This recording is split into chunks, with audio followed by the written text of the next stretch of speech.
We're at an age where it's gonna seem childish, like what we're doing, like and because you have people that is like shaking to post an Instagram story about like, yo, I'll be in people close friends, and it's like you posting your eggs, like girl, if you don't post that shit on your main page, but people are scared, you know what I mean? And it's like, because it is scary. First of all, Instagram is scary. Like y'all are so serious.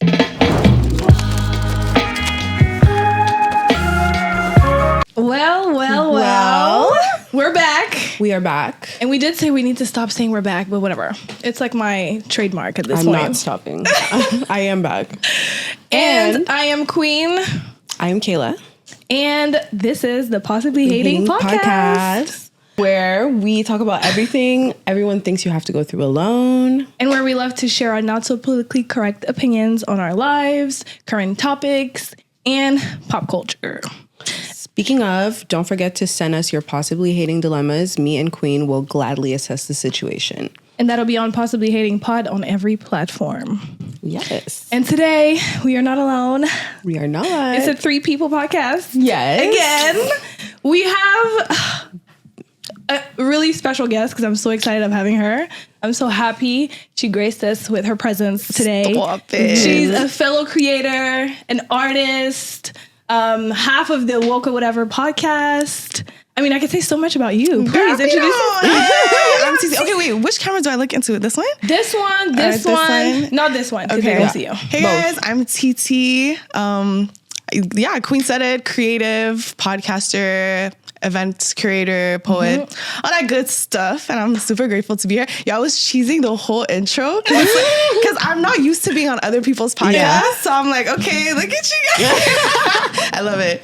Is this your first podcast? No, it's not. But actually, I think it's my first one by myself. Okay. Really? Yeah, I've been on other people's podcasts with Beck, but this is my first solo. Shout out to Beck. Shout out to Beck, of course. Oh my God. How do you feel? I feel happy. East African gang. Love to see it. No, I'm happy. I'm happy to be here, especially because this is like still your first season. Absolutely, yeah. So you guys are starting. I feel so honored to be like one of the first guests. So we're really happy to have you. Thank you. Thank you so much. Yes. We really have been planning on shooting our shot. So yes, really? Yeah. Absolutely. I watched the first episode like when it dropped. Like it's like really? I'm happy. I'm so glad to be here. Like I love it. Yay.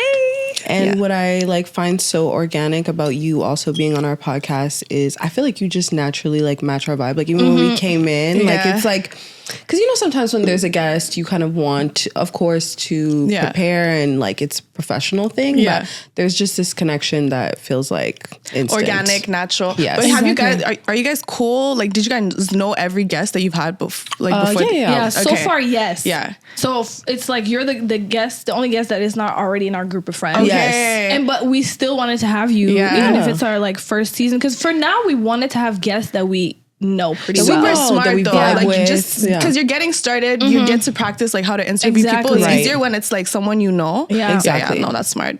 So, you know, we were like, we know it's going to fit. Yeah. So. We need her here. You know? I love it. I'm honored. Yeah. So we do have a little question for you. Okay. We got a little icebreaker. Icebreaker. You know, I mean, this may appear corny, but honestly, it's to set the tone.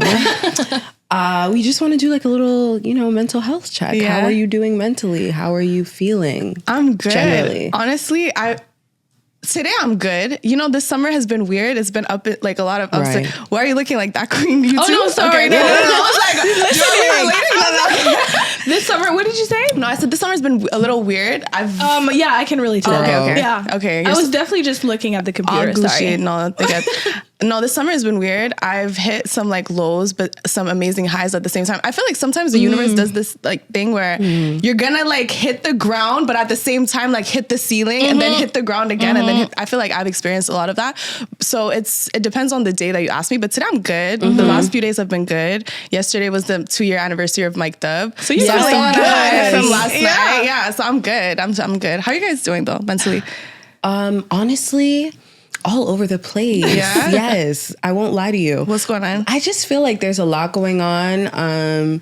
Entering like a new phase of life. Like I'm preparing for a move somewhere and I'm going to like a new place and I'm kind of be on my own. So I think I'm kind of struggling with being happy about it. And then also like the fear of, you know, kind of when things get good, usually I have a fear that they're going to get bad. So I feel like that's kind of been ruminating in my head, and I've been like really detached from everything and everyone, which I always do when I get nervous. I don't know why I'm spilling my tea right now. No, You it's ask all her. good. I love it. I'm so here for this. Yeah. I'm really okay. So, was this something that you wanted to do, or is just like a circumstantial thing? Like, It's basically, I've always wanted to. I've been wanting to move out for a while. I think once you hit like 24 or 25, you start needing that space. You live at home right now? Yes, I live at home right now. And I just, you know, a lot of things happened in the past couple years, also like medically and things like that. So I just like was in a tough spot where I was kind of at a standstill.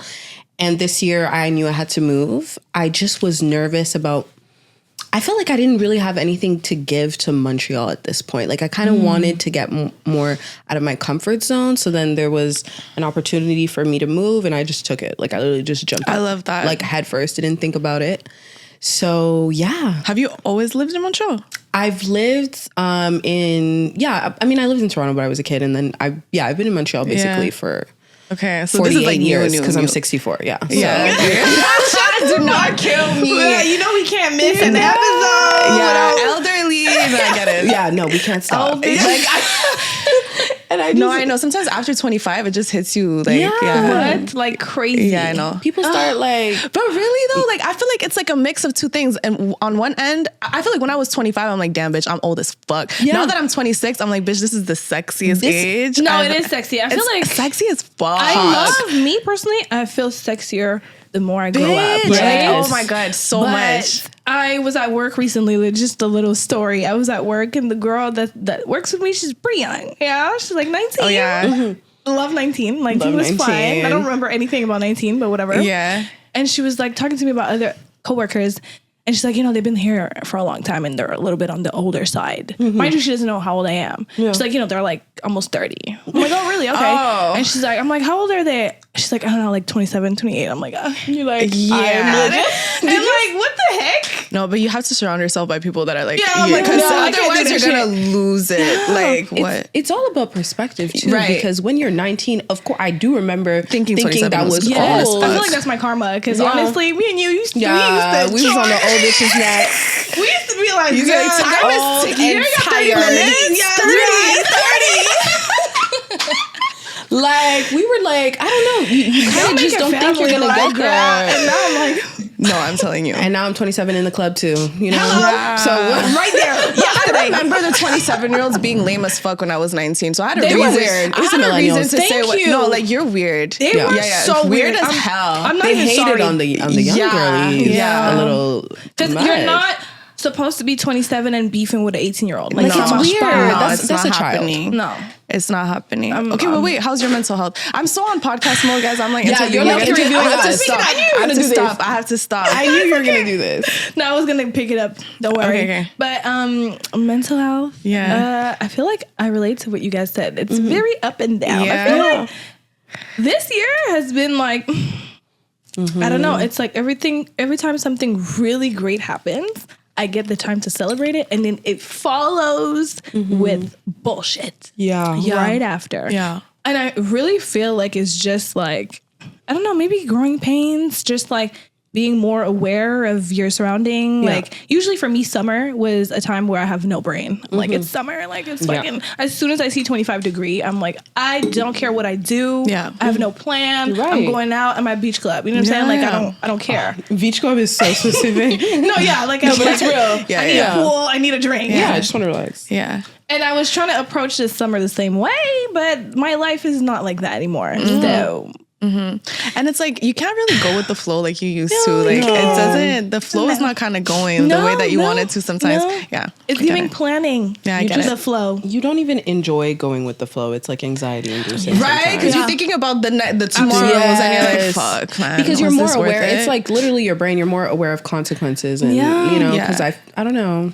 But we are at an age where I feel like, well, for me personally, I'll be like, damn, like, why did I do that when I was like, Yeah. 12? Like, Yeah. why didn't I just lock in a little bit more on Yes. this? Like, what the fuck was I doing? Nothing. Yeah. Just floating. Yeah, it's crazy. I think when you're younger, you just don't understand some people have that vision. Yeah. Like when I was younger, there was some people like I've talked about it on the podcast. Like they seemed like they had it together, like, and how? I was just like, why does everybody know what to do? Like that's how I used to feel.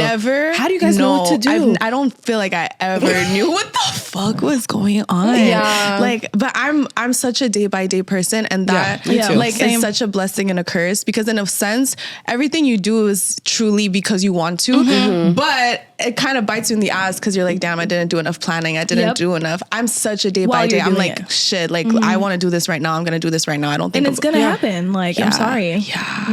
Yeah. Like even with the podcast, like Beck and I, when we announced the podcast in 2019, we didn't fucking have a studio. And we announced it. We said, we're going to have a podcast. We didn't have any graphic, like we didn't have a logo. We just said woke or whatever, podcast coming soon. We had nothing. Just vibes. Gosh. We can still relate to that. Because our so first vibes. That's the best way to do it. Our first episode was like, girl, we just were like, let's just do this. We just wanted to do something cool on my birthday. I love that. It was her birthday, and we're like, girl, all we do is talk. That's so iconic. And the talk was cheap. Because I do remember, because you guys talked about your birthday on the first episode. I think that's amazing. Thank you. Truly. I think it's so cool. But I'm the type of person, I'm like, shit, that's cool as fuck. Yeah. Like, I love when people do crazy shit like that. Because now you guys have a full on podcast. Yeah. Like, just off of an idea, just off of a like, let's just, for the vibes, like for the plot. Yes. But now it's happening. Yeah. But I did find a tweet the other day on my Twitter, because I was like, I've been looking at like a lot of like white podcasters. The girlies are getting canceled right now for like old tweets. So I went and looked. I was like, let me. Isn't it so crazy? Every time a white person gets famous, why are you racist? Like clockwork? Yeah. Yo, it's a rite of passage. Clockwork. Yeah, literally.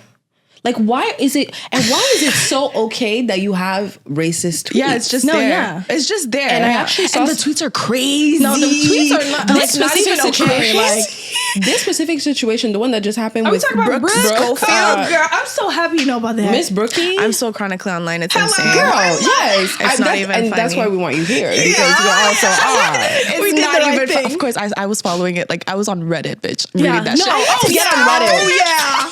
Absolutely. I followed everything to they need to be on Reddit. Yo, them late night scrolls go crazy. Yeah. No, Reddit is crazy. No, Reddit is wild. You think people are messy on Twitter, bitch? You didn't see Reddit. Yeah. Reddit people have like full on personality disorders. Like, and they spilled the tea on Reddit. But the Brooke shit was crazy. Do you guys want to give context to the audience? Because I don't think black people be knowing about that shit. Okay, context time. Hello. Brooke Schofield is the co-host of the Cancelled podcast with Tana Mongeau. So they kind of, hence the name of their podcast. I think they talk about, celebrities, people in the limelight, and kind of like their dirty laundry, which is ironic because they went and looked up this girl's tweets, and it wasn't just, not to say just, but, I feel like growing up, I had a lot of problems with people saying the N-word to me, using it like in songs and things like that. I used to have to fight for my life, cry at school every day, like begging people to stop saying it. That's so sad. It is, very.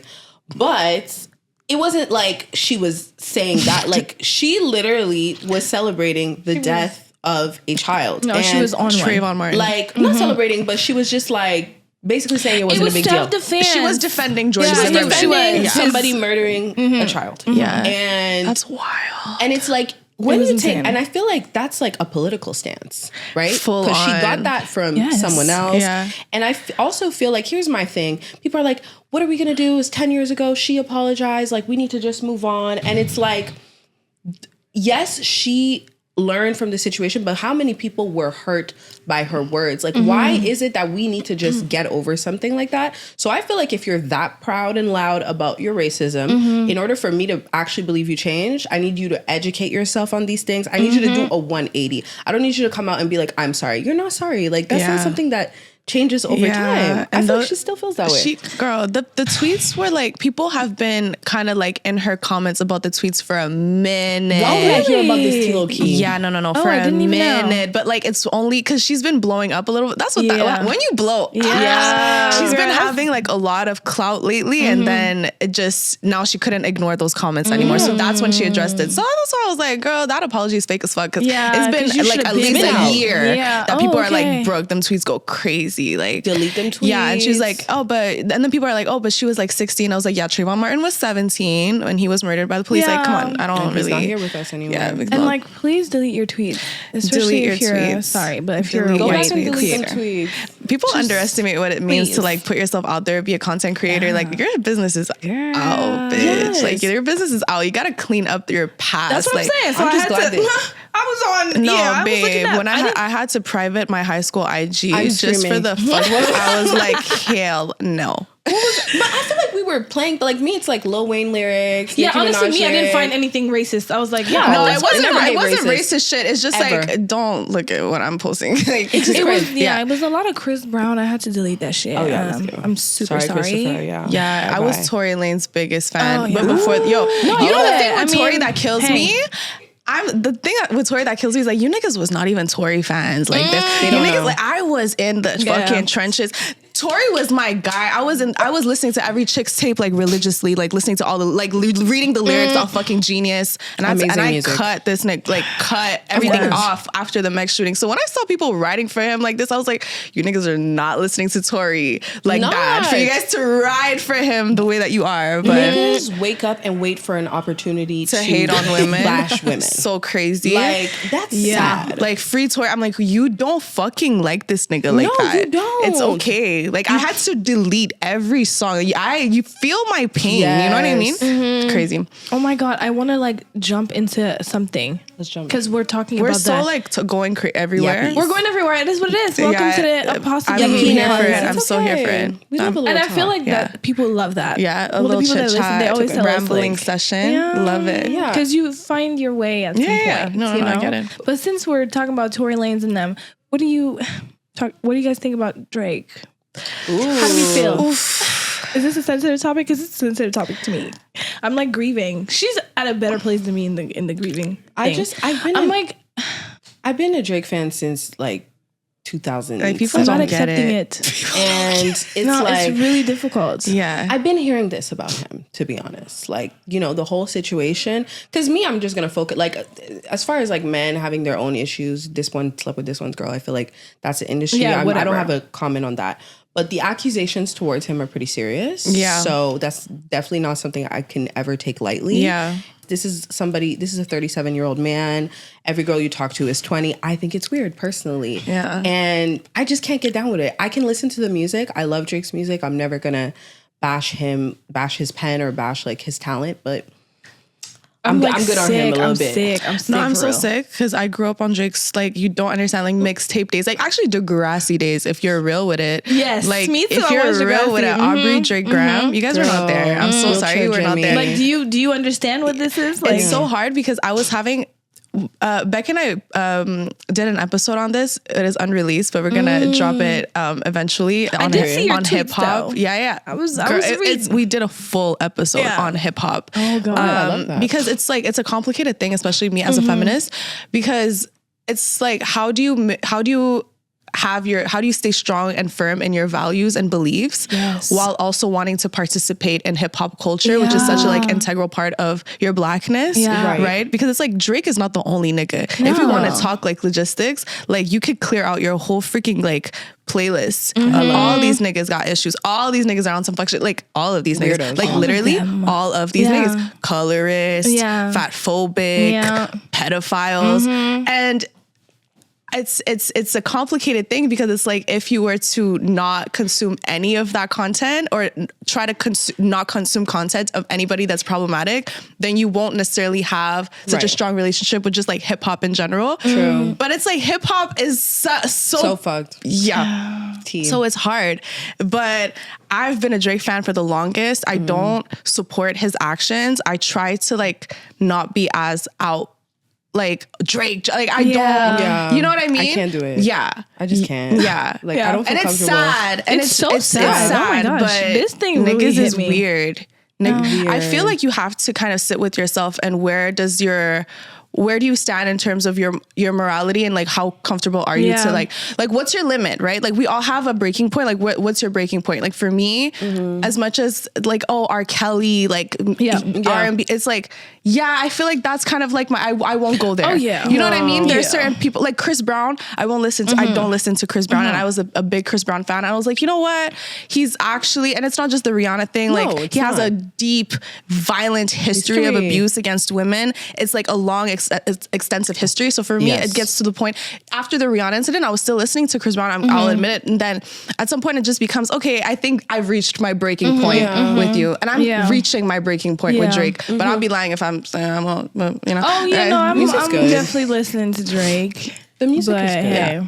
I just don't feel a need to defend. Like I've kind of detached from, because when you're a fan of an artist for so many years, you do kind of like create like this, I guess, attachment to the artist or the idea of what you think the artist is. And to me, it's just like, I don't feel that need anymore. Like I'm going to listen to your music. when it comes on, I'll vibe out because I love, he's probably my favorite. He musician. Like is one of my main inspirations when I write. Like my writing style, my performance style is like heavily influenced by Drake, heavily. So it's like, we go way back. I can hear. When the greater part of the oxygen he inhales is shared with mine, when the only thing deeper than our real life connection is his mind, when what separates me from his skin is a very thin line, when I forget what an hour is truly supposed to feel like, when I can't grasp that a blink of an eye strictly limits to 60 minutes, 3,600 seconds tastes like an appetizer to a full course meal I can never finish.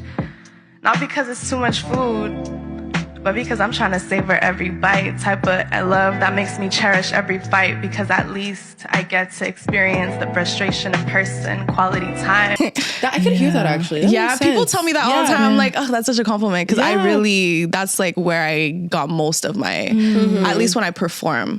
Yeah.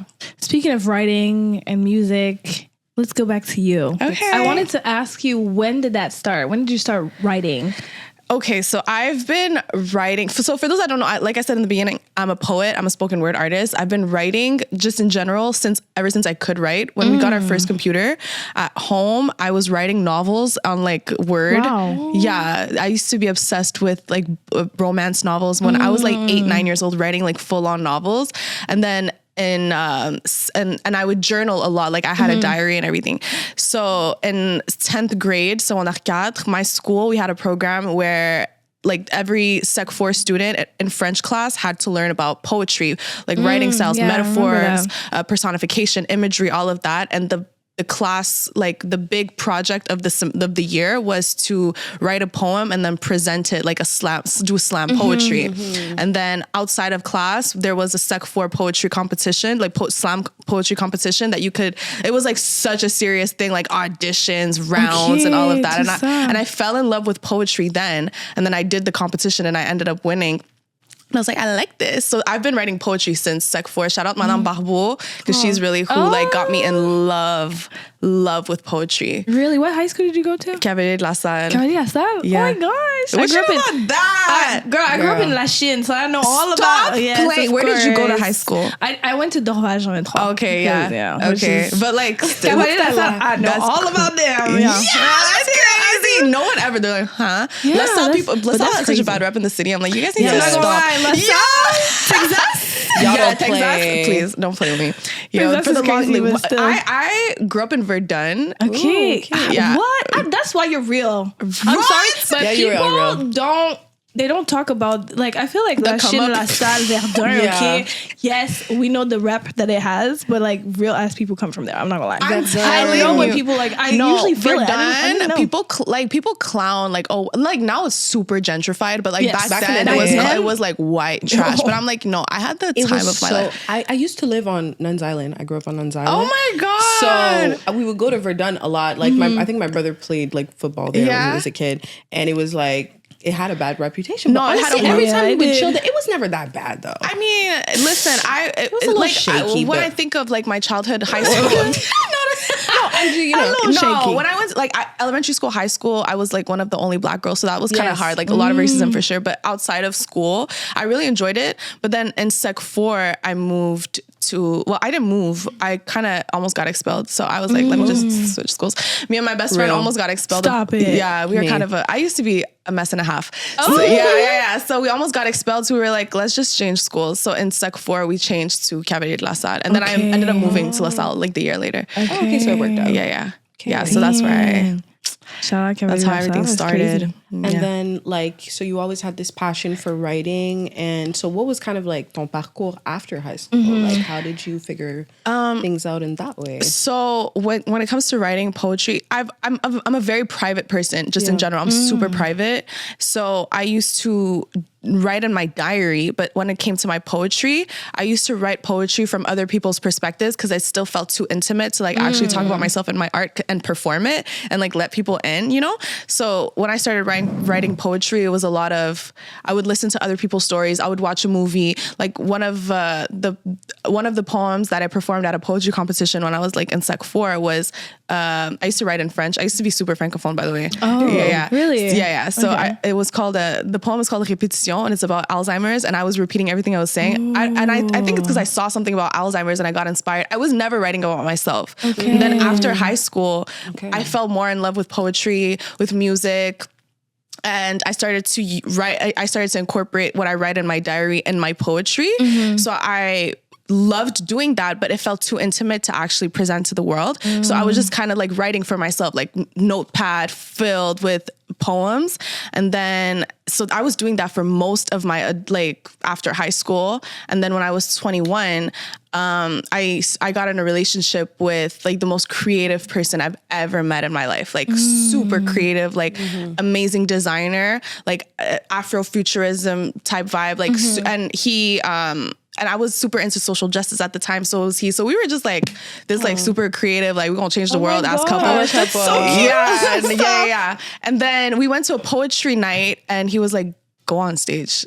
And I was like, he's like, go on stage. Like, who fucking cares? And I was like, okay. And I went on stage and I performed for the first time since high school. And I was 21. Gosh. And I fucking loved it. And I was like, yeah, I'm gonna keep doing this. So we kept going together and then we broke up. And then I wrote a diss track on my way to a poetry night. It's so drama. I was in the metro like, and I went to a poetry night and I spilled the tea. I was going so crazy. The whole room was wilding. And then I sent it to him after.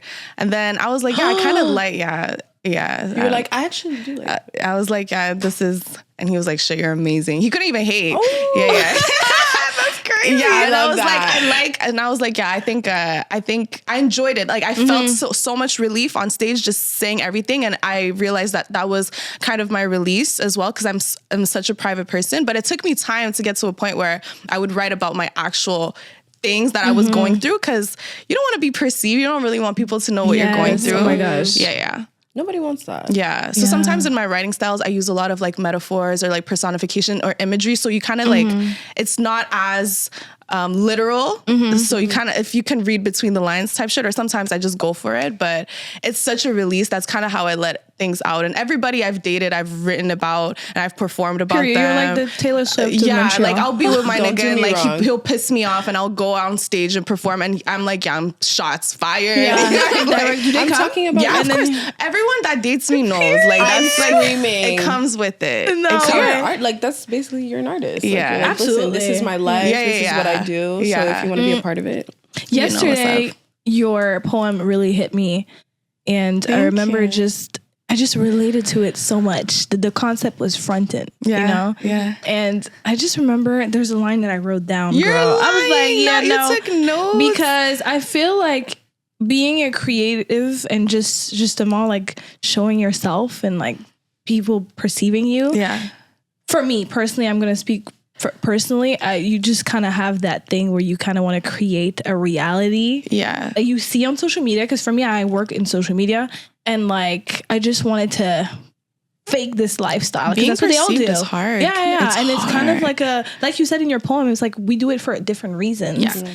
And I wanted you to talk to me a little bit more about it, like because it's especially when you put yourself out there, you sometimes don't really, you want to take control of the narrative so bad. You do. You want to take control of the narrative so bad. Like you can't, like, I don't want you to see this part of me or that part of me, but sometimes people still see through it. And it's tough. It's tough. Like, you know, I don't like the saying of like, oh, social media is all fake, but sometimes it really is. It is because like you said, fronting like you're making 3 times. Yeah, triple what? Yeah, fronting like you're making triple what the paycheck says just to keep up with your friends. Because for me, that shit hits so personal because having started this, for me, I feel like I really put all my eggs in this basket. Well, I'm doing other stuff, but you know, I'm putting all my hopes and dreams in this thing. That's like your main thing? Yeah, that I really want to do. And I started it late, quote unquote. We talked about this in previous podcasts. And I struggled a lot with feeling a lot of shame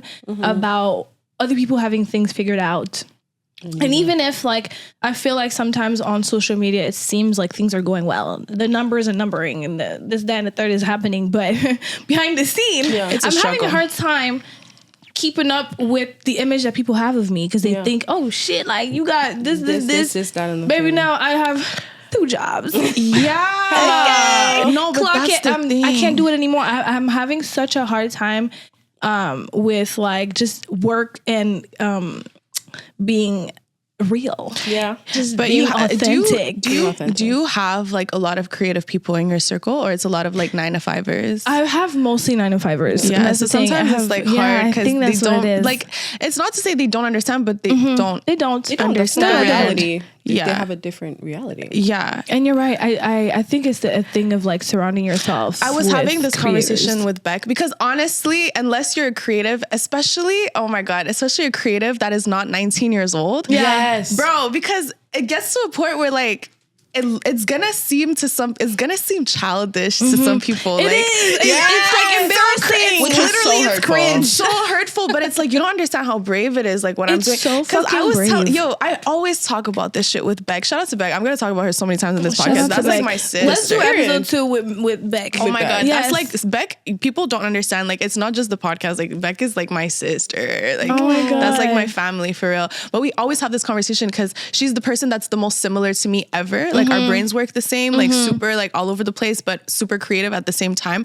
But we were talking about this, and it's like we're at an age where it's gonna seem childish, like what we're doing. Like and because you have people that is like shaking to post an Instagram story about like, yo, I'll be in people close friends, and it's like you posting your eggs. Like, girl, if you don't post that shit on your main page, but people are scared, you know what I mean? And it's like, because it is scary. First of all, Instagram is scary. Like y'all are so serious. They're too strict on Instagram. What's going on? And it's like, so it's like you're out here like posting a talking video, and it's like cringe, but it's like, who do you think you are? No, it's hard. It's hard. Oh my gosh. Yeah, but really even me with the podcast, I feel like some people think I have it together so much, and it's like, girl, I'm a mess. Like shit is not always like what it seems at all.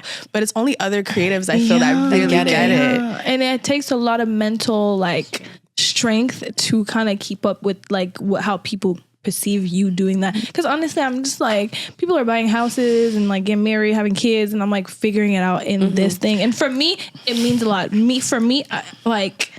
I take this shit seriously. I also think I'm super brave for doing this shit. You're so brave for doing this. And especially because we don't get the applause that we would normally get, because we're not doing the things that is like, you're not expected. Well, we're going to applaud, you know, you get your degree or you buy a house or your baby shower or whatever, but no one is really going to, I mean, people will, but it's mostly going to be people that know what it is. Yeah. But no one is really going to, oh shit, like you got your episode out and you were struggling to release this episode, like shit, like that's amazing. Like you did that, and you don't really, no one is gonna really people celebrate that. All of the stuff that goes behind this. Yeah. And it's also a thing of like, with the journey of being creative and wanting that to be your main source of, I mean, I guess income, because it does become like that once you get older. I don't want to get the house. I don't want to get the this. I don't want to get that that shit doesn't mean anything if I don't fulfill my dreams. Before I get this shit. Yeah. Before this shit is running. Yeah, people absolutely. are so mad that you haven't killed your inner child, literally. Yeah. Like, I'm she's telling still you, here, like, I'm telling you, but then screaming. But those are the people that like are 30 and have no hobbies, and it's Yeah. no shade because I Hobbies. can't even shade you because the way that the society is created is for us to not have any hobbies. Yes. It's to just for us to stick in this narrow path. But some people do feel this kind of resentment towards you if you're Yes. not on that type of time and you are doing. I've witnessed that. I've experienced that. Like people like moving kind of funny now, and it's like, Oh. but I'm really doing what I love though. Yes. Like I'm really Literally, I go to bed thinking like, I really enjoy yeah. this. You know what I mean? Like I have fun, Yeah. baby. You clock in. I mean, that's fine. Clock But- in. You know because what I mean? I'm clocking in too. I'm clocking in I'm too. actually Also clocking clocking in. in. I'm actually also clocking too. in. But So I get it. Yeah, but you like, need this thing. Me Girl. personally, I Yeah. need a creative outlet. Yeah. Otherwise, literally I'll something lose inside my me mind. will Slowly slowly die. die. Shit. I actually lose my Yeah. mind. I just like and I think like the thing about being creative is you don't even know that that's what you're doing. Especially when I was younger, I kind of would write a lot. Like were you on Tumblr?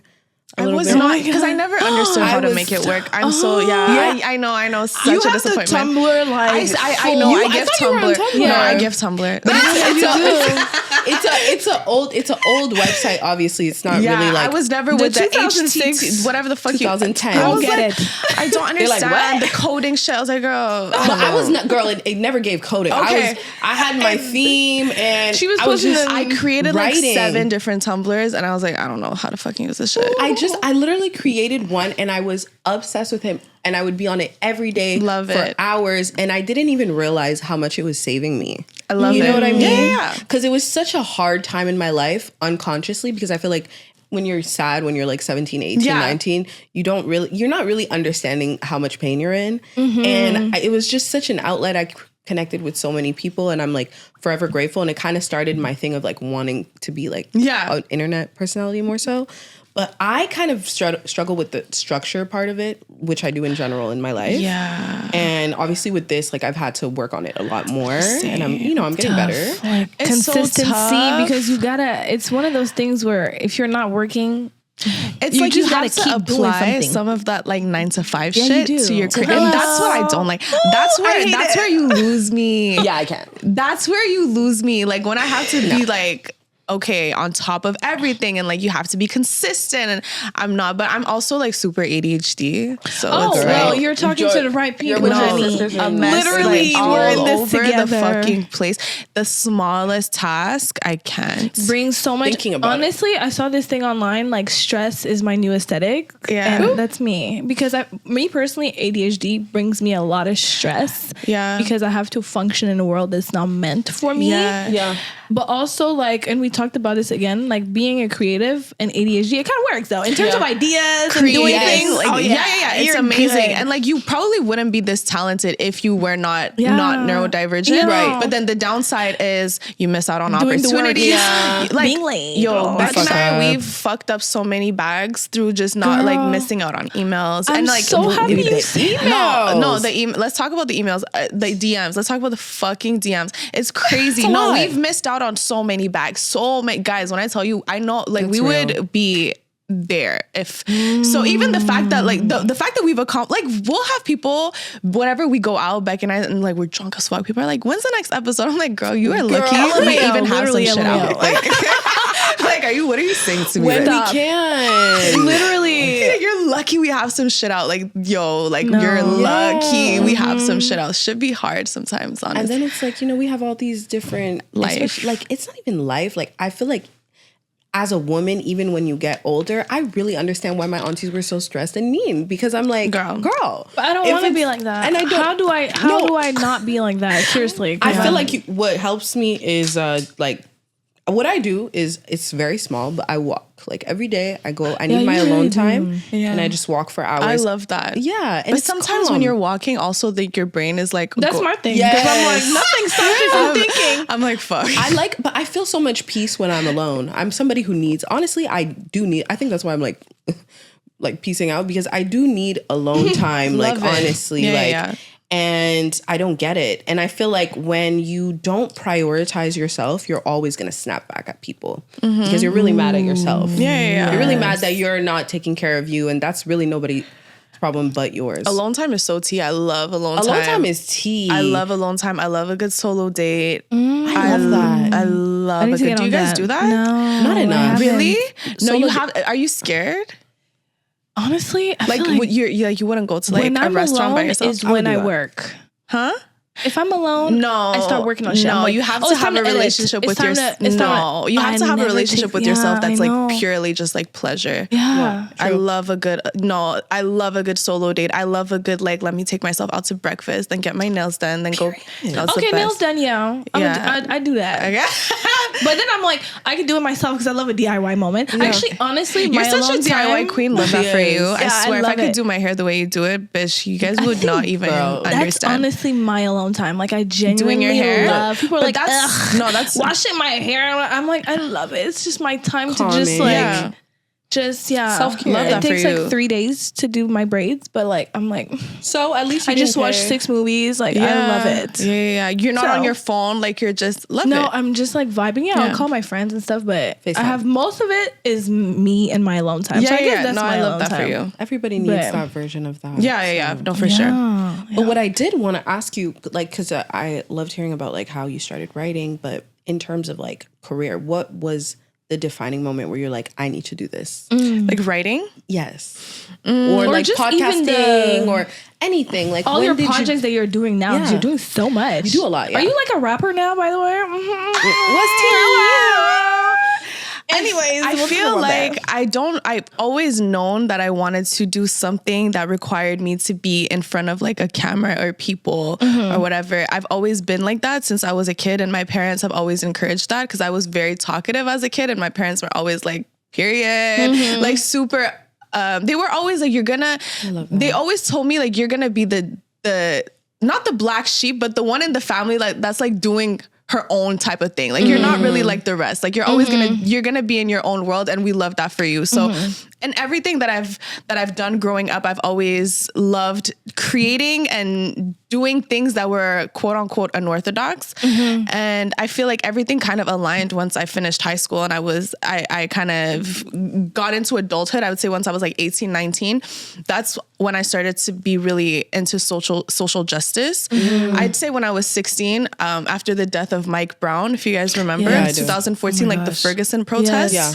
That really radicalized me, I'd say. And I was in, that was my senior year of high school. And then after that, I started to read more about social justice, feminist issues. And then I met Beck when I was 18, and Beck is older than me. She was 21 at that time, and she was already deep in that. So we built that friendship, and she kind of was a big sister to me in me finding myself in the social justice space.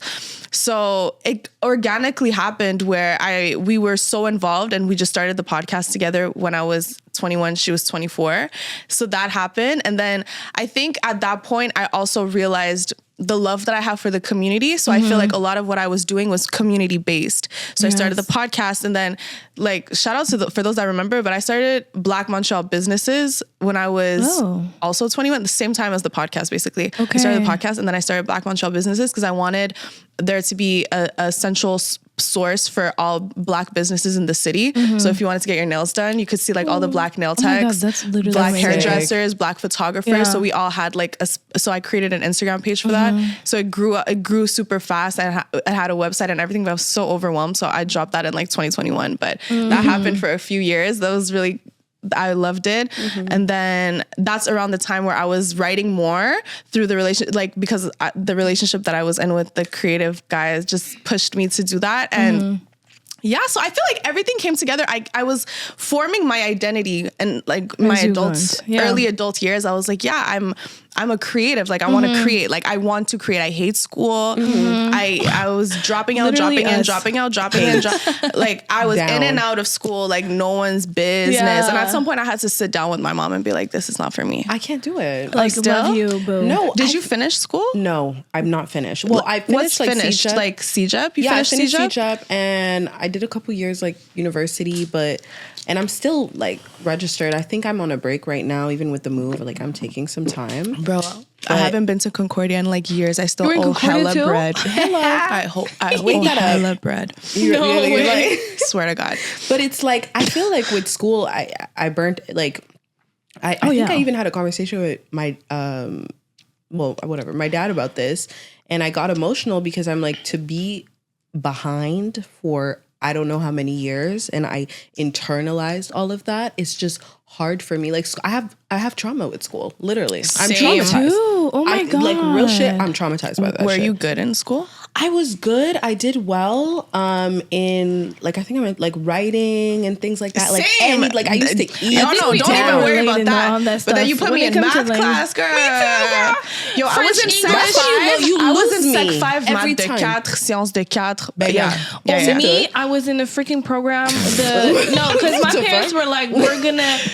Because they were both good in school. So they thought I was going to be the same, which I wasn't bad in school, but it was the same thing. I was math, science, get me out of here. Immediately. Like, I don't understand. I feel so slow. I felt like something is genuinely wrong with me. Like, what is wrong with me? Same. And I feel like once I got into adulthood and I started to recognize like I have free will, Yeah. Like I can actually not do this. It's okay if I'm not here. Because I was getting to a point where like I didn't want to exist in spaces where I felt dumb as fuck. Yeah, me too. I wasn't here for that. I wasn't here. I was like, you know what? I don't like feeling like an idiot. Because why am I starting to believe that I'm actually dumb? Like, I'm like, yo, I must be really slow. No, and I didn't want that because I'm like, I know I'm really smart. But the thing with school is that only certain subjects are going to be highlighted for specific reasons, because those are the subjects that are going to ensure you're gonna be a good contributor to like the world's economy. All of that, of course, capitalism. We get it. We literally know. But I was at a point where I was like, but I don't have to do this though. Like, I cannot do this. And it was, my parents are very, very supportive. However, let's not still forget they are immigrant parents. Yeah. So it's like when it comes to education, they don't play. They don't play. And I get it because it's off of a survival instinct, right? Yeah, and it's like, I get it. We hustled for you to not have to hustle. So, and they don't necessarily see the ways that you can be successful outside of school, which I totally understand. So that's why I was giving them a lot of grace when they were not really understanding why I wasn't fucking with school. But it was like, you guys are going to have to understand at some point, like I am miserable, Yeah, like literally save me. I'm not like happy. I'm not happy. And it's I know I can be happy somewhere else. And it's like the second I dropped out, we started the podcast. Back to like the second we dropped out, we started the podcast. The second we dropped out. I didn't even tell my parents. I was like, listen, I just kept everything to myself. I dropped out of like my main like bachelor degree. Then I did a little certificate so they don't like kill me. So I was like, okay, period. She ate that, Loki. You low-key ate that. I wish I had the will to do that. How long did it take you to do it? How long did it take you to get the certificate? A year. Okay, period. It was 1 year. Love it. I was We're like, consistent with I need something. Yeah. And I told them my passion is entrepreneurship. And mind you, my parents are both in entrepreneurship. Like they're entrepreneurs. So they understand, but they're like, it's fucking hard. Like, okay. It's not gonna be have easy. to understand that it's very difficult. And now that I'm trying to do that, because I really thought I could just quit my job and do TikTok and do social media, get them brand deals.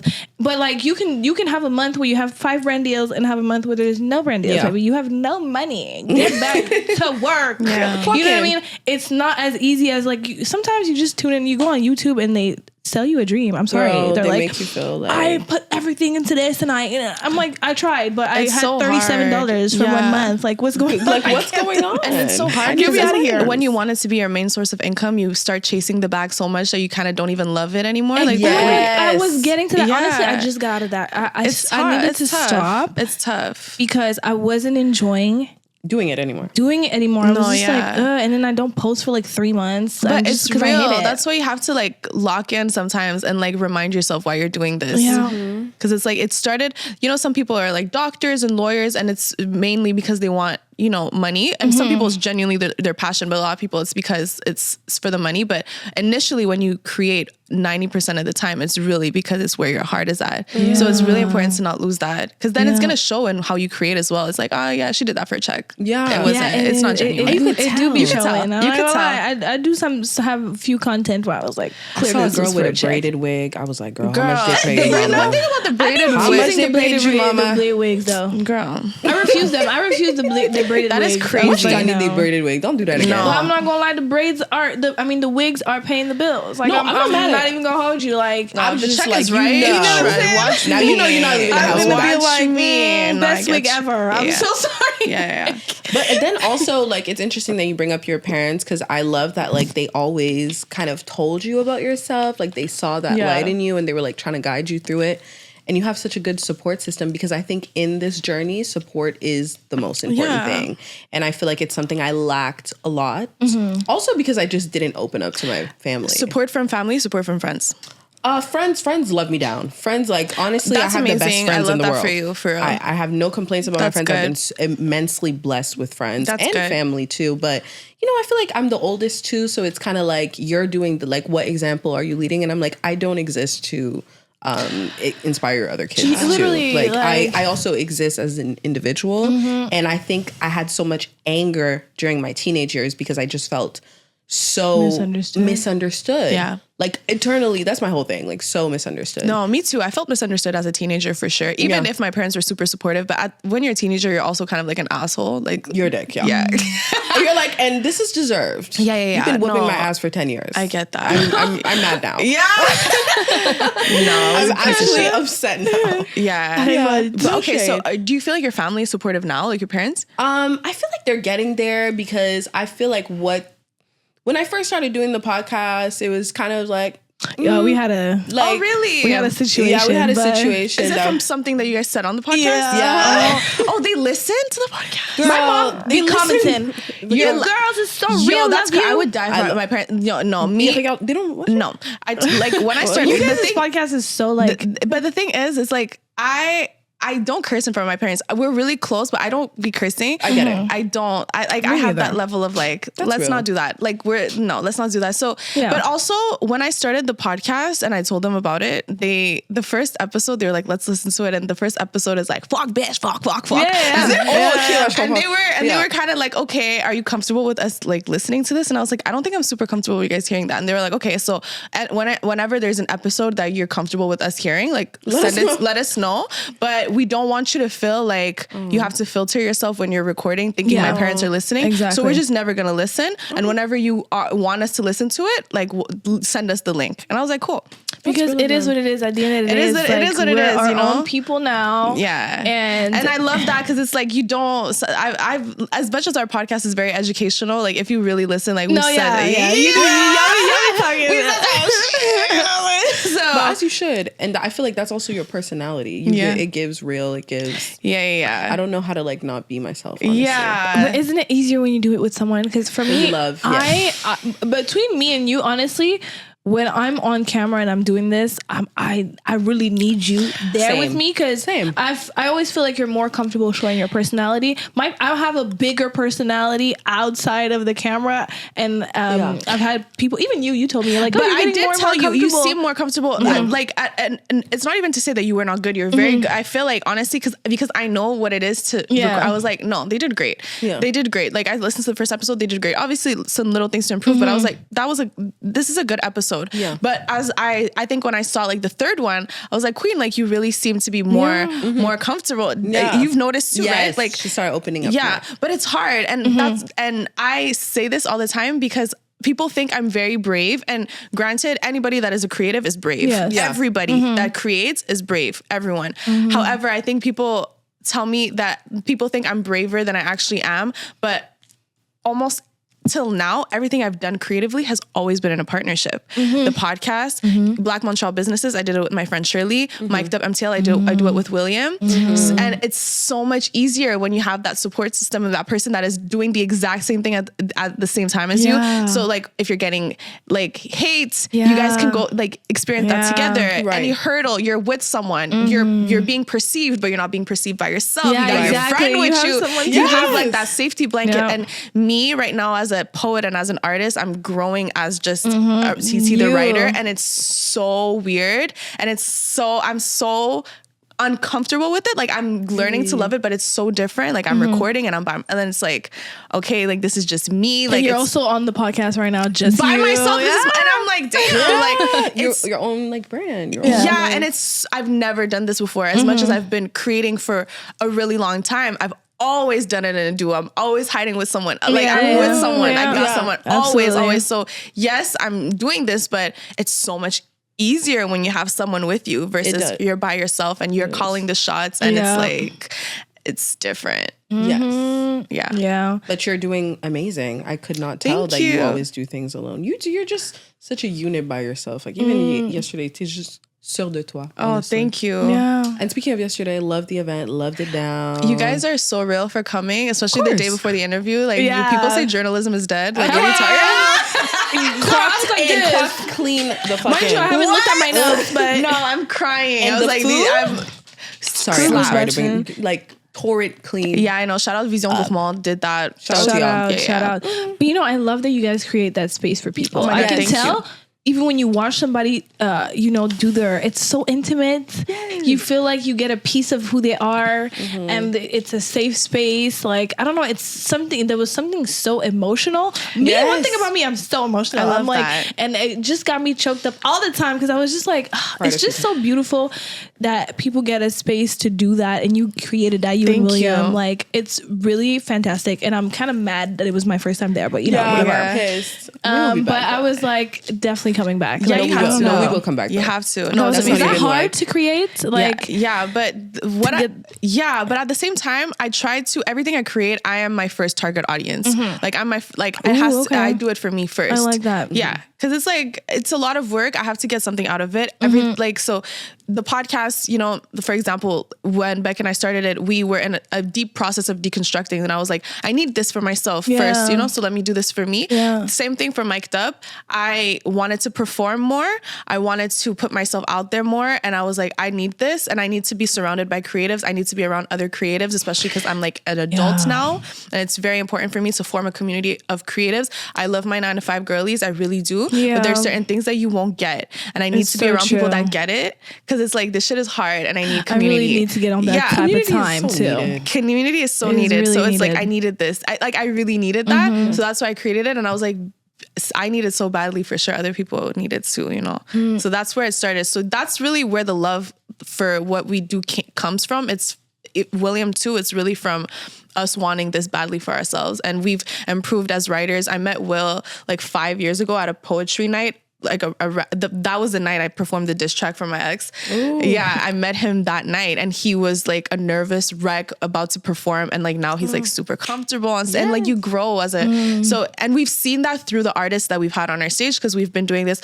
I don't know if we explained what Mic'd Up is. Mic'd Up MTL is my open mic night that I do. It's a monthly open mic night that we do for creatives in the city. We like to highlight the voices of poets, singers, rappers, and specifically Black artists, but you don't got to be Black to perform, but it's a Black safe space for sure. It is. And we've seen artists that have never performed before a day in their life perform and then book gigs, through that. That's amazing. With the photographers that we'll have, they'll do like their cover art with the photographers that were at it's like we see people connect, like, oh shit, you performed before, and then you guys are writing a song together. That's dope. But they met there. It's like it's such a community, and like you'll walk in and people are like talking, and it's like a lot of people have met through Mic'd Up. I've met so many people through Mic'd Up.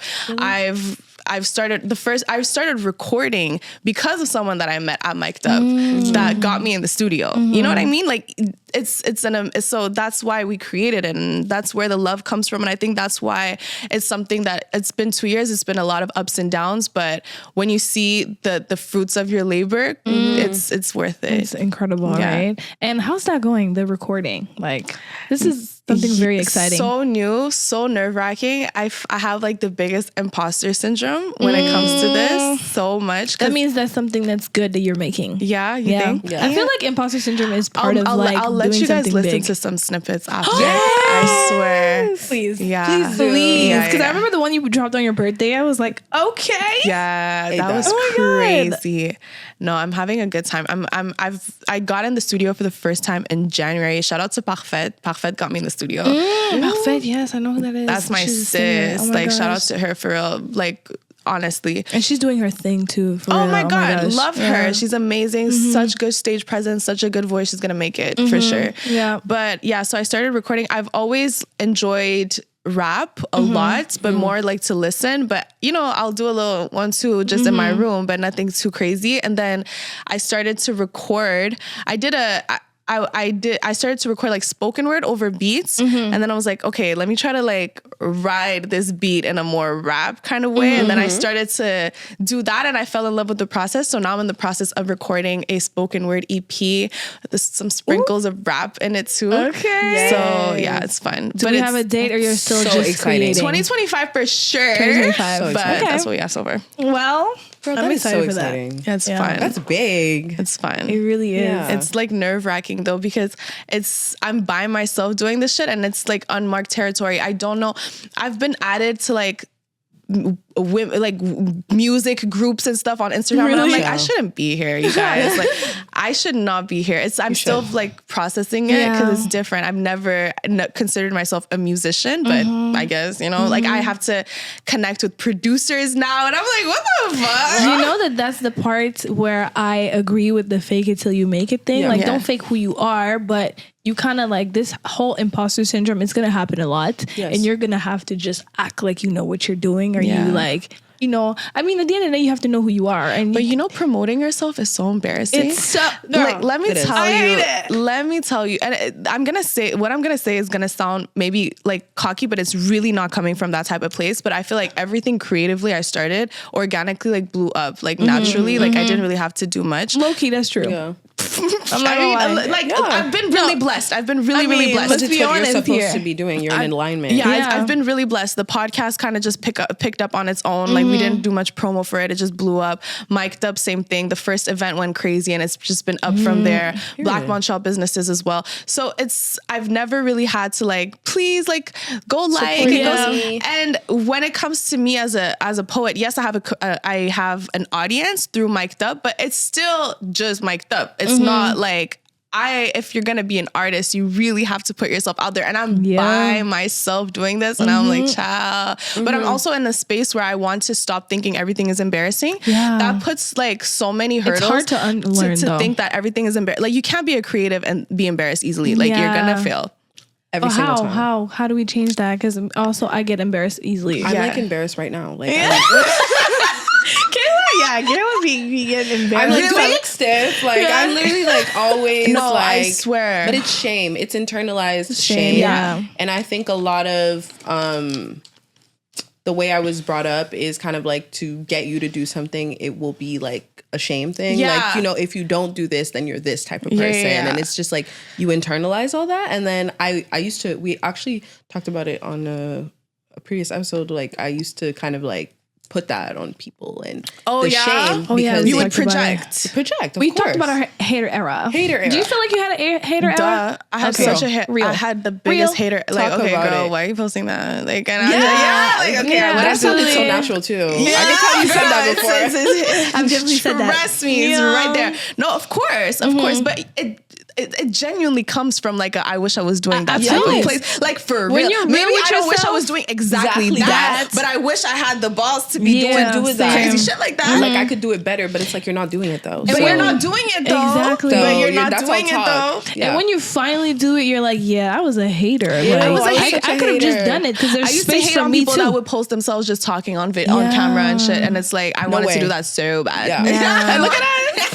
I wanted to do that so bad. I was sick. I was sick. No, it'd be like that. But honestly, what I try to tell myself, because I'm trying to fully unlearn the concept of being embarrassed, and you get hard. easily embarrassed for the smallest thing. You post a video, it doesn't get enough views. You're like, okay, let me go Like, die. ew. Like, let me go die. No, but it's. Like, nobody I'm cares. telling myself if I'm embarrassed, it's because I'm doing something that's putting me out there, and I'm that I should be celebrated for that. Man, recently I had this someone reached out to me for an opportunity. It was a crazy opportunity, I'm not gonna lie. And unfortunately, I'm still learning. You know, I passed on that opportunity because I was embarrassed, because the process was me posting a video on TikTok, basically asking people to tag the brand. And like, it was a whole concept. You have to act like you're a reality TV person. I was like, I did the video. I watched the video and I was like, Cringed I'm not out. there Like, yet. I wanted to die. Yeah, cringed Literally. out. Oh No, I my get gosh. it. And I sent it to my now like agent and manager. And he's like, just post it. And I was like, I'm so sorry. Like, I can't do it. No, but I'm and telling I didn't do you. it. I told him I was going to post it, and I didn't tell anybody. I just didn't post it because I was like, I get it. Yet. No, it's scary. Like, it's scary. Even on Mic'd Up, like sometimes, like Will and I always talk. He's like, oh, like we should post more like interactive stories where we're like talking. I'm like, yeah, you do that. Like, you do that. Hi, I can't. And sometimes it's okay. Just take your time to do what you're ready to do. Yeah. Because but we have to, like, being embarrassed, like when you think about it, like you're gonna miss out on so much shit from being embarrassed. Too much. Like I had a video, a poetry video that I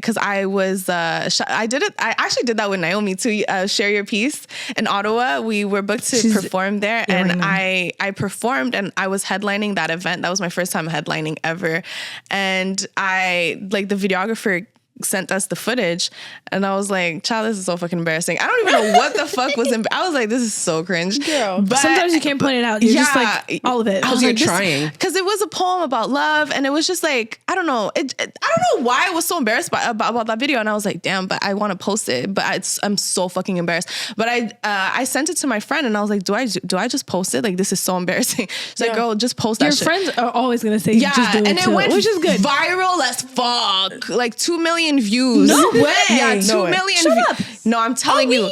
Yeah. Have I seen that one? Like I did see that one. 400,000 I saw that likes. one. Like I was No, like, you wait. ate that up. I know exactly what you're talking about. Yo, and I I swear to God, it took me like a month, 2 months to post it. No way. I was like, I'm not posting this shit. Yeah, you just never I'm not posting know. this shit. But posting my poetry to this day, I'm fucking cringed the fuck out. I'm like, because the thing is, the reason why I'm cringed out is like, I don't mind performing at Mic'd Up because I'm telling myself, everyone that's here enjoys art, enjoys poetry. Exactly. We're It's all all here good. for the same but reason. it's like, if I post it on my gram, I got people from here, from there.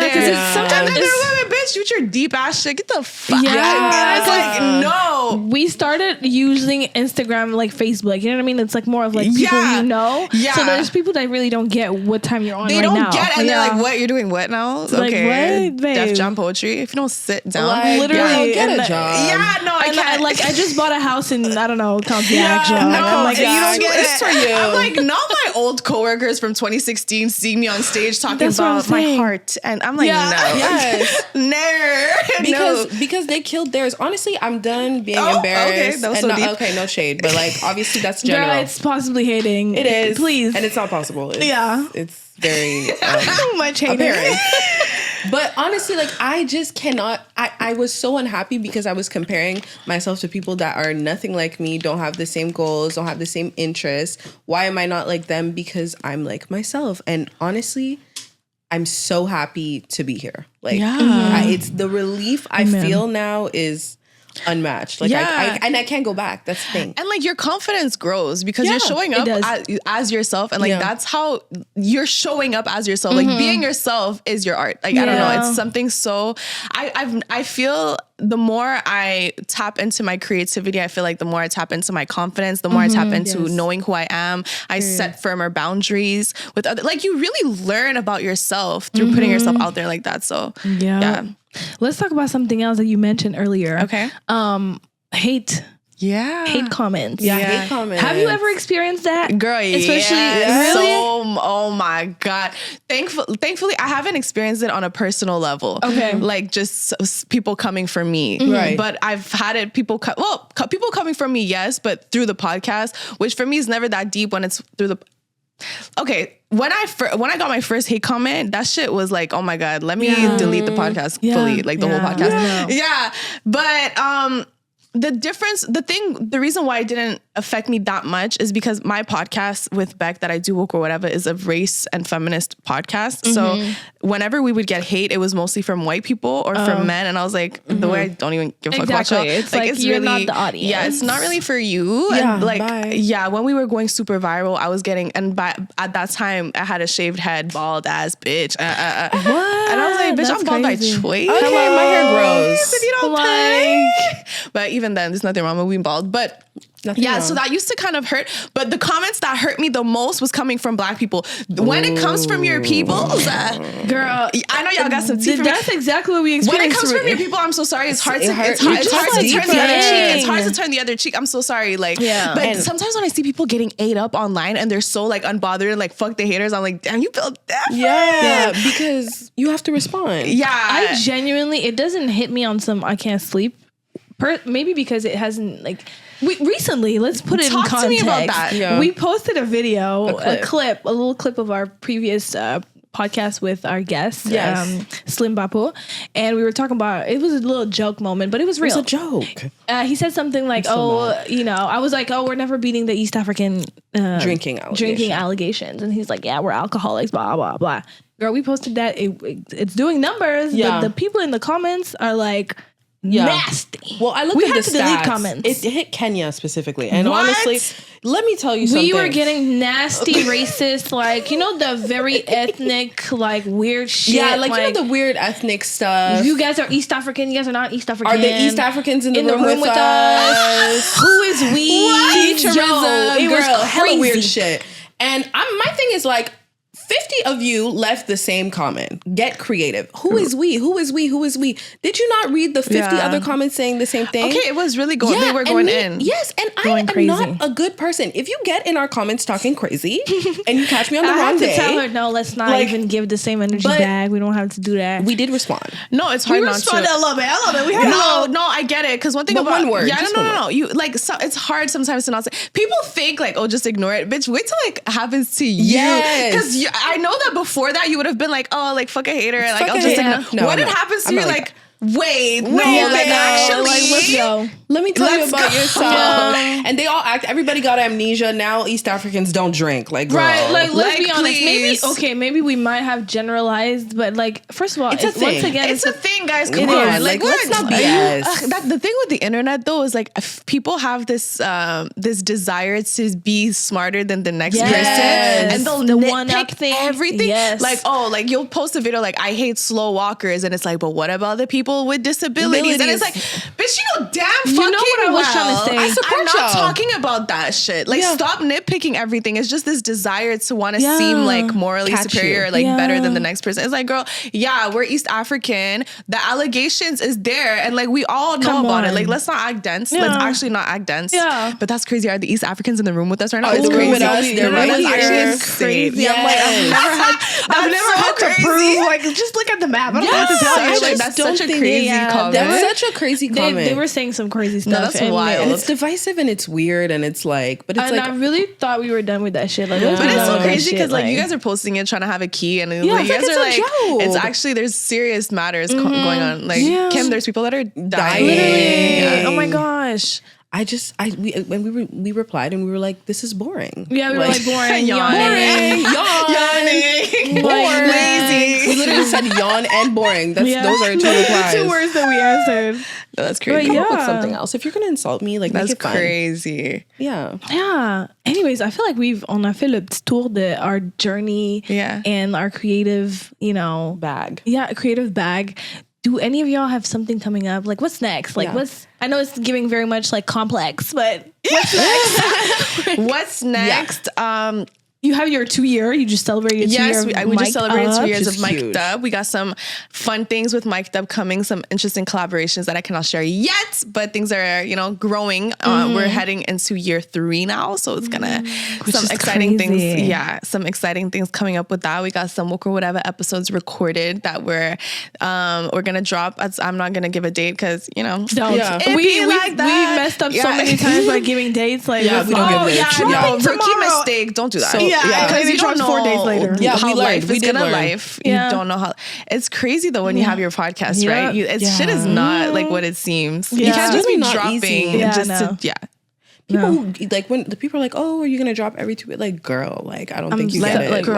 Like, it's not weekly, girl. No, hold on. Give me Need a a second. team. But that's the goal. I would love We can to get drop there. weekly. That would be fun. We can Yeah. get there. Yeah. But we're not there. Not there yet in mind. But what do you guys see for the podcast? Like, because I know it was kind of like on a whim thing, so you could also just not have an answer. Like, that's totally Yeah. fine. But like, do you know where you're trying to go with it, or are you just kind of still like going with the flow? It's a going for the flow. It's a flow for me. Yeah, It's a going with it's the still flow. season 1. Like it's you don't have to have. It just started. I think potentially we would want it to like grow bigger than it is. Yeah. I think that's like the obvious answer. But like, where do we want to take it? I've always loved like interviewing and things like that. That's kind of like a passion of mine. And I think I'm just learning myself through the podcast and growing in that sense. I do want to be like in the media space. Yeah. Yeah. Do you prefer like the solo episodes or with a guest? Don't say guest just because I'm here. Genuinely love this guest episode, but We you do prefer the very solo- well, me and her. Yeah. Oh, no, we I don't love- I eat love a nothing. solo You see, app. and the- you get it too because No, you I love a Yeah. solo app. Those are the best Yeah. for me Yeah, too. I love the solo Yeah. apps. I'm not gonna lie, just because I guess it's because we know each other so well. We bounce off of each other so well. True. Yeah. We'll have a little computer there, but we're not looking at that shit. Yeah, Like, we're yeah, like, no, we those don't are the even best. need anything. Yeah, You're not. those You are the know? best. But it's your and I comfort feel zone. like people like solo episodes better, do. right? Yes. Even us, they're always Yeah. like, just stay by I yourself. really do like your solo I episodes, know. so- And when I listen to Yeah. podcasts, I like the solo eps too. Yeah. But it's like you got to interview people sometimes because like, people are yeah. more because you're more laid back, you're more comfortable, you're more chill Yeah, on a solo yeah. episode, which is Yeah. normal. It's Yeah. like less pressure a little bit. Yeah. Even though it doesn't feel like pressure. I think the first guest I was really nervous. Even though Yeah? it's Yeah, my we were cousin. like- but it was just like, So I don't know, because when- I'm like, it's a guest. Yeah. Like, you know, I don't want to fuck up. But Yeah. it ended up being chill. It ended up going very well. No, I get it. We did like 6 episodes before we had a guest because we were kind of like, nah. You have to get comfortable with it. Yeah, for sure. We had to be comfortable behind the mic before doing but people that. come up to you like, when are you gonna have a guest? When's the No, next guest? And the it's- guest? And what? I'm It's like, crazy, calm down. especially like us, since our podcast is like a lot of, it's very like educational. People don't understand like when we're recording an episode, the amount of research that goes into one episode, it's like you're preparing for like a school final. Yes. So it's like, please, like you cannot rush me with that. Like, and I have to want to do that as well. And I have to find the motivation. And also I have to feel inspired and called to do. Yes. And I don't want to just speak on a random topic just because people want me to speak on it, but because I'm actually compelled to talk about it. So it's a lot that goes into it. people have different approach to this shit because there are people that do like, let's get on the trendy shit and let's Yeah, I do can't. what's, you know, Topic. like, I can't. It's inauthentic to me. And I'm going to sound dumb, honestly. yeah, Like, and anytime it's I gonna try to sound do- forced and whatever. No, Forced. don't It's just force not. shit. If it's one thing that I've learned through years of creating, it's if it's gonna be forced, don't even do it. Don't, because people are gonna sense it. It's not gonna Yes. be up. And sometimes you'll post things or you'll deliver things that maybe won't do the numbers or the that you want, but because it was so real to you, you'll still be proud of Yeah. it, right? Yeah, So that it's like happens a just lot, I'd yeah. rather just put out stuff that I'm proud That of you and I'm love, comfortable with yeah, rather same. than create just because I refuse to fall into the capitalist machine. I cannot I do don't want to do it. that. And so also- it's like no. That's But real. they tell you that consistency is key, and you gotta keep dropping. I don't You know gotta that. keep like posting. just with the podcast, Beck and I say all the time, if we decided to never release an episode ever again, our legacy is set. Yeah. Like the things that we've done them. Very And much. the things that we needed to hit, we hit. So you can't. No, I'm good. Such a good way to look at it. Yeah, I look at it through everything that I do. Very it's like much so. yeah. Because you have to keep it fun. That's the thing. I love that you said you don't want to subscribe to like the capitalist way of I going can't. about things, because that's the thing. People are trying to. Do you want a little top off, by the way? Wine. Okay. I kept looking at it and I'm just like, I mean, because I'm the guest, you know. Yes, I'm not gonna, of I'm not course. gonna Oh my pour it. gosh. I'm not gonna No, pour but it myself. what I'm about to do it. But what I mean is like, you know, it used to be like, you know how certain artists will like wait forever to put out an album Yeah. and things. And just like, when are you dropping? When are you dropping? I feel like they're going through their creative process. Don't you rush cannot it. rush things. Don't rush Yes, it. but Rihanna is Playing. time for I knew someone was gonna- because But you know It's what? time for You know what Rihanna to kills tell me us with that she's Rihanna is those interviews that she's like, I'm like, just save it, like just needs to drop stop. it, just drop it when it's ready to be dropped. yeah. Instead of the every 2 years talking about it's on its way. It's okay. Yeah, or just say you don't want to do it no more. it's Like okay. it's okay. You have kids, you're over it. You've been doing it for 6 years. I get it. and it makes Yeah. sense. Yeah. So let's you, let's love. drink and let's hate. I have a few topics that I want to Ooh. hate on. Ooh. Let me wait for you guys to sip. Yeah, Yeah, I'm like trying to be like demure about it, and I'm fucking dead. You're killing I need it. to let demure go. I feel like we. I haven't used it kinda, enough, I feel. Demure. I haven't used it enough either. I haven't used it. I'm trying to be different. Why not do like the rest men of you hate guys. that word? Men hate hate everything when we women love. have They fun. literally Hello. hate. Men hate everything. demure. No, but men hate everything we love. You got it? That's why Be men hate careful. astrology so much. Oh no, don't tell happened? me. Huh? No, du tout. Ok, parfait. Yeah, no, because they don't play about this couch. That's a check. You guys are crazy. I would can't. have never even poured anything on this. By the way, we're gonna cut this off, but I'm saying this in a friendly way. The first episode, they were like, by the way, like all this drinking shit. Cut it out, babe. Really? Yeah, and we had to be like, don't worry, we're gonna. No. Oh, it's okay. There's You're nothing. so real for that. No, there's nothing that's real. Child, what was that? We promised them that we were gonna be careful. Do?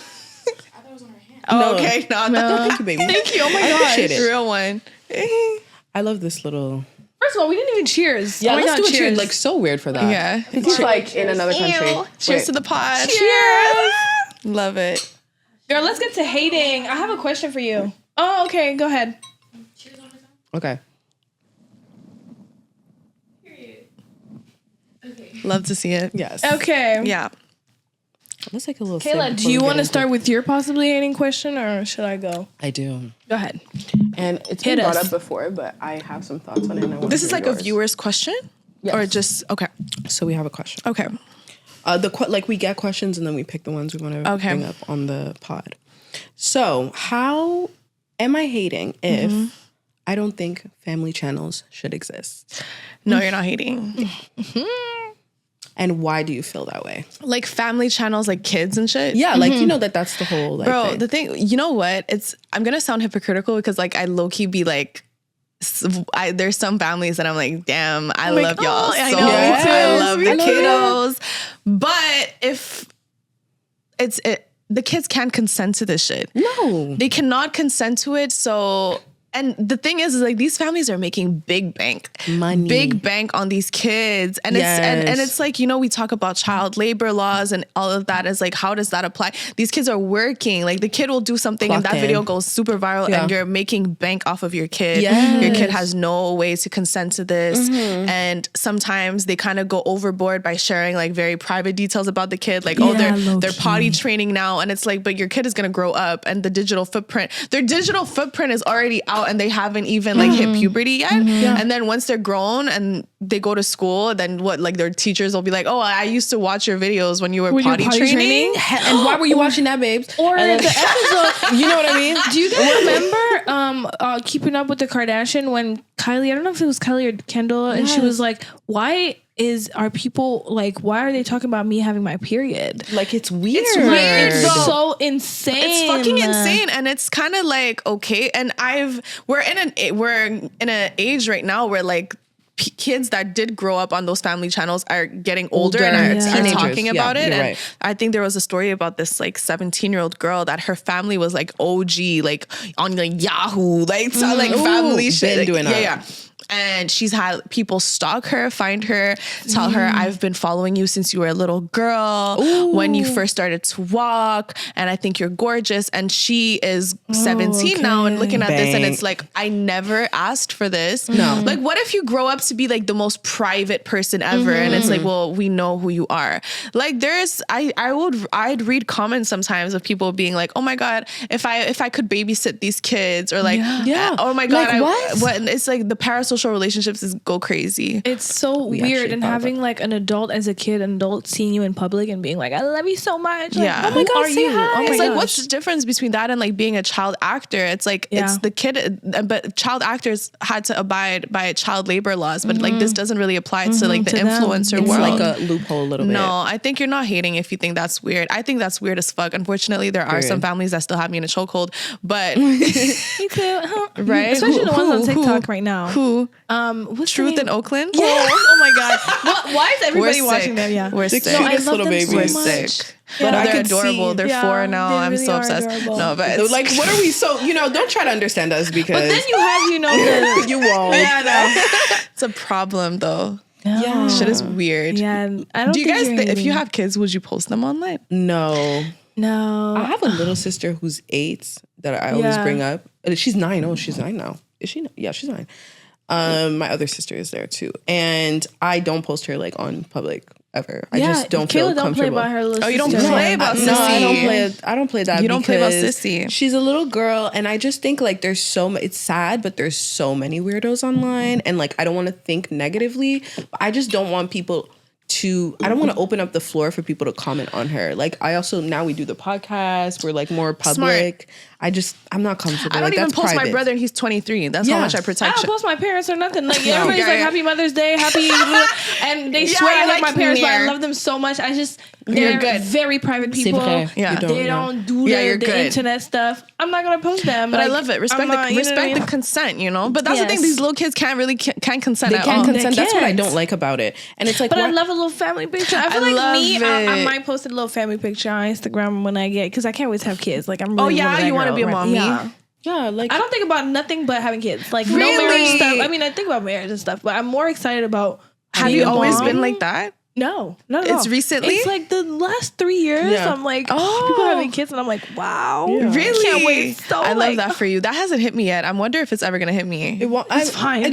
I'm like, I mean, you're like can't relate. I don't know. I can't. I Kayla's like mean, absolutely not. Oh, you're not But you on love that kids, boat. but you're I not like love mother. kids. Like, Like I love kids. I have that instinct. I just feel like as the oldest, I've done my shift. It's my time. Oh, Like I get I'm it. so sorry. Like Eldest daughter daughter problems. thing. I do want it. Of course, I do want them, but it's giving 30s. Oh, yeah. it's even 30s for me bitch, too. you're 27, I saw so a it tweet that was is like, giving 30. I saw a tweet that But was what I mean- like, no, I get it. You know I what saw I a mean? tweet that was like, I'll be, Get my- yeah, no. I saw a tweet that said, people are going to be sick when I drop my daughter off at daycare at 60 years old. I'm like, yeah, that's me. In a fur coat. One thing They're about going to me, be sick. I'm gonna be celebrating my 50th, and I'm probably gonna have a 5-year-old. Like, I don't Yeah, know. no, the women who have 50s might happen. have babies at 50, so Not at 50 though. No, You no, ate no. that. Moi, si j'ai pas d'enfant à partir de 50, and I'm like, I'm either gonna adopt because I'm not popping nothing. Yeah. Oh no. At 50. Yeah. I don't know if I'm gonna pop, to be honest. I don't even know if I'm fertile. Yeah. Well, we'll find out. I don't want to get into that. I have a question. Let's move on. Let's move on. I have a question for you, and this one, Yeah, I it's wanna gonna hear hit this. because I feel like, am I hating if I say that Montreal is not the best city to succeed as a Black creator? What are your thoughts? What are your thoughts? Is this hating Okay, or not? there's a saying like Montreal's a city of haters. I don't believe that. Do you guys believe that? I do. I do. Okay. Wholeheartedly. Okay, you know 'Cause what? I've been on Twitter for so long. You know what? I want us to get into that. Let's talk about Let's it. talk. Okay. Actually, I want to know why you think it's a city of haters before I even tell you why I think feel it's like not. Montreal has this culture that we've created of like, you gotta stay humble, like calme-toi, Calme-toi.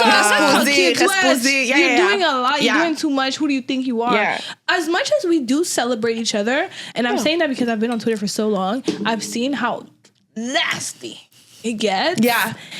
And like, it's so tough in here, you Yeah. know? It's not giving like Toronto. Tough crowd. I don't know. Oh, you Toronto's think Toronto's worse. giving better? Toronto's worse. Oh, really? I don't know anything about Toronto, but I feel like people make it out of Psychotic in Toronto, and they're Toronto. like, They're like, yo, seriously? everybody, it's I have known the that everybody's a producer. heebie-jeebies every True. time I go to Toronto. You have what? Heebie-jeebies. No, mais ça fait peur. Niggas give me heebie-jeebies. Yes, Shout out literally. to Gina. Yeah. What? Yeah, no, I don't know. I feel like Montreal, I don't know, for me, and also if I go deeper into this, I feel like also the French culture is not as progressive as the English culture. I agree. You know? I So agree. for That's a good for people who are Black and French speaking, I do feel like there's I don't know, it's wall. harder. But yeah, but I feel like you're a little bit more in the scene than me, because me, that's my judging. But you know POV. what? I can't disagree, because as much as we're both creatives, we do different things. I feel like influencing is different, is a different ball It's game. completely different, and there's no way that you plateau so quick. Yeah. Wow. Okay. I'm not there yet, but I'm like, I'm seeing other people happen. that are in the city and are doing a lot of things, but I'm like, for me, I'm seeing the plateau. Maybe because what I do touches more like the United States girlies. Because when I think wig Europe. influencer, hair influencer, I don't think Montreal. No. So you know what? I'll give you that, because it's a different field. Like hair influencing and stuff, it's not like that prominent in the city. And correct me if like there are some big hair influencers in the city. I just don't know. If anything, I think you're like the biggest one I know. Period. I'm not. Okay, But talk about there's it. one. The There's a girl. biggest. She's doing her thing. She's from Ottawa. Kamara. I think that's her name. She's Okay. She's a hair influencer. Okay. And to me, succeeding in hair influencing in Canada. Okay. So it's a different ballgame. Okay. I get that. Yeah. I get that. But to you, in your industry, For me, I don't think it's a city of haters. If anything, I feel like if it wasn't for the city having my back, like I wouldn't have gotten where I am. And I think it's primarily because most of the creative ventures I've done is very community based, right? Like the podcast, it's very for the people, and the main people that support us is obviously Montrealers, because our podcast is very Montreal, like very French, English, Franglais, Montreal slang, and the topics that we talk about is specifically centered towards like Montrealers, because conversations of races and gender issues is very Americanized often, and it's not brought into a more in a francophone context as well with the podcast. So I think with that, I got 90% of our supporters are from Montreal. So I get a lot of support from people in the city, and shout out to all of the supporters. Cause like Beck and I haven't released an episode in months, and we'll still always get stopped in the street because of people that love the podcast. And same for Mic'd Up, the community that we were able to create. And I think it's really important to find your people. Yeah. So and I was talking about, I've had this same conversation of, is Montreal a city of haters, with people that come to Mic'd Up, and they're like, damn, like I never knew people fucked with my music like this, or I never knew people fucked with my poetry like this. And it's like, because you have to find your crowd. Like sometimes we have this idea that we create something, and if someone in the city doesn't fuck with us, they're haters. But it's like, you have to find your people. Like Montreal is small, but it's big. We do so much, like there's a photography community, and there's a videographer community, and then it's like, and even in those communities, there's like this style of photography, and it's like, you have to find your people. I cannot expect everyone to fuck with what I do. That's why I get sometimes uncomfortable to post my poetry on Instagram, because I know it's not all like that one community that's there. It's a bunch of people. So now I could have some haters or people that are watching and won't like or shit like that. So you have to find your group, I feel. And I feel like your group though are a lot more open. You are to more people. Like I feel like yesterday when I was there, I was just like, I find it incredible how everybody's so open to like, because we're all on the same vibe. Everyone is on the same type of time. So I try to surround myself with people that are on that same type of time. And it really restored my faith in people as soon as you find and it's so hard. It is. And you can't focus on the people like around, like as much as I do love Montreal and I love the community, and especially going to your event, I did see that there's so much love here. But like when I post, like I'm not posting for Montreal. Like I never, like even when I used to post like on other websites, like I was always like not even catering, like subconsciously. Like it was never like, I was almost like hiding from people around me. Like I didn't want people to know like my page and things like that. People in the city. Yeah, people in the city. And I feel like it got so much more popular that way because I was being authentic. Because if I start thinking about people that I have to see every day, then I'm not going to be myself. Like, you know what I mean? Yeah. So, and maybe that's me. Maybe that's like a personal thing. And I don't think Montreal is like all haters. And what I loved about your event is like, you know, when people would even get nervous, it was like the reassurance. Everybody's like, the best, right? It's the best. It's my favorite thing. Like whenever someone messes up or forgets something, it's like people shower them with love. Okay. Like, you got this. Yeah. No, I'm very blessed that I found my group. Like I found people that I'm like, it aligns directly with what I do. But if you don't find your people, it's hard. I'm having a hard time finding my people. I get it. Because I'm thinking hair influencing. Or just influencing in general. The girls in the influencer world, they're not trying to be buddies. No, really, no. And it's sad actually. They're not. Even when I reach out, maybe for questions and stuff, it's very much this, that, and the third. And they're not mean. But they're gonna keep it minimal. You know what Maybe because guys, well, you know, ever since we started our podcast, by the way, the people who are trying to create with us, it's always men. Obviously, there might be other, intentions, but in general, men are like, let's work, or you guys reaching out more, always like trying to help, trying to do this, that, and the third.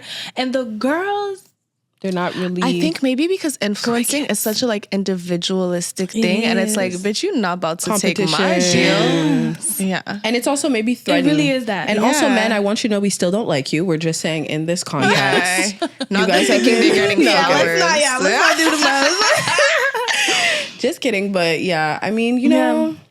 Maybe it's like you're coming from my spot. I don't know. But like, I don't know, but I'm not. At all. I'm coming But from my wouldn't own. it be so much easier if it's like, girl, like do this, do that? Like, oh, okay, the Could work together. algorithm is slow. Like, let's all like each other. I be like that because You're like that. The girls, there's a girl that I know that, and I know she's trying to do this shit, and I be giving her the emails. I'm like, email this person. I do love this, that. That's because what I mean. I wish somebody would have told me that. Like, girl, same. I feel when that. when you hit me up and you told me, oh, you know, get on Spotify, you know, and I was like, that's so real. Thank you. And to me, I'm not.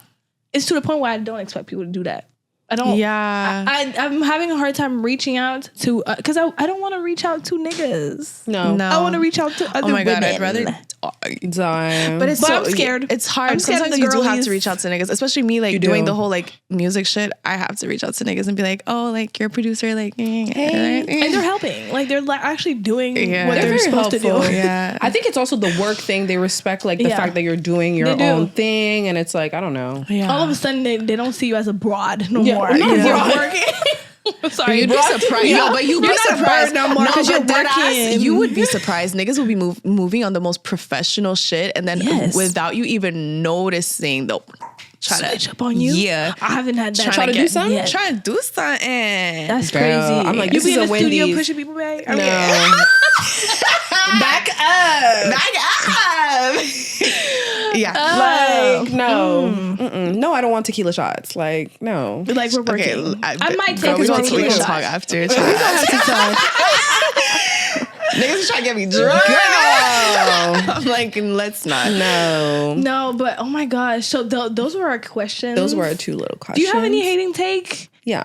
Or are we putting you on the spot? Yeah, you're putting me on the spot. okay, And that's guys, fine. I swear I'm tipsy. Girl too. Me Okay. too. So I'm like, let's wait. I had half a bagel as usual, so you know it's hitting the Oh my spots. God. I swear before an episode, I never have time to eat. I'm Manger, starving. Oh yeah, I have nothing in my Yeah, stomach. no, it's starving. Girlhood. Do you guys usually eat after? Yes. I always do If that. you guys are down, let's do that. Yeah, let's do a little, a little cute. But I mean, this was like this was a my time. This was my favorite. Yeah? Yes. I no, had a time genuinely. and a half. I'm glad you did, No, I honestly, because did. we did too. We Yeah, loved did it. you Yes. not just saying that? You guys No. not okay, No, well, oh my gosh, you fit I in think I took perfectly. last. You I really think you can do. tell. And honestly, I don't fake liking people. Yeah. It's a problem of mine. What? Kayla don't do that shit. I don't do that. She'll be I don't like it. silent. Yeah, That's but when you know. same. Yeah, I can't do Oh my it. God. One time Beck and I were guests on a podcast. I was not feeling it. And You like, like the vibe, right? No. And like you could tell on my face the whole time. I was just not feeling Message comes it. up, yeah. I was like, okay. Yeah, So me we- too.